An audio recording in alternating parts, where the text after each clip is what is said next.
When you ask people about their cloud database costs, they usually talk about two things: the cost of licensing the database software and the cost of the servers required to run it. But when we looked at the relational database use cases of 7 companies ranging from startups to global Fortune 50 behemoths, we found that those are just the above-the-waterline costs, the cost that you can see.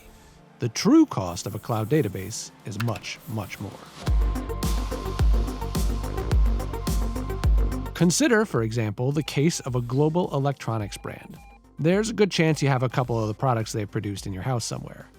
As the era of IoT devices dawned, they needed to build better cloud-connected experiences for their devices. So they adopted a distributed multi-region microservices architecture for their applications. But they quickly discovered that scaling their existing database system, MySQL, to match that distributed architecture was going to be expensive. Very expensive. Now, MySQL itself is free. The catch was the under-the-waterline labor costs. To scale MySQL, the company's developers would need to develop a sharding-aware data access layer for inter-service communication. Deploying and managing that kind of MySQL setup across multiple regions would require creating a separate instance in each geographic region and then operating and managing all of these separate instances.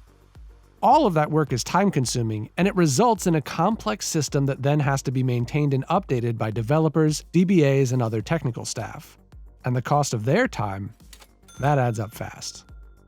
Even at a smaller company than this one, building, maintaining, and operating a sharded SQL database requires a small team of full-time devs, as well as hundreds of hours each month from DBAs, sysadmins, etc.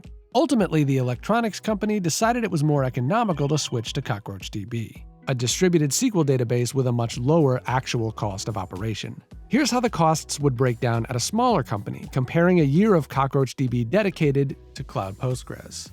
Infrastructure and licensing costs are higher for CockroachDB because Postgres is free, but that's nothing compared to what's happening below the waterline. A difference of more than $2 million in development and operations costs per year. There are hidden risks that come with other costs, too. Application downtime costs companies nearly $1 million per hour on average. The more complex your system is, the more vulnerable it is to breaking and going down.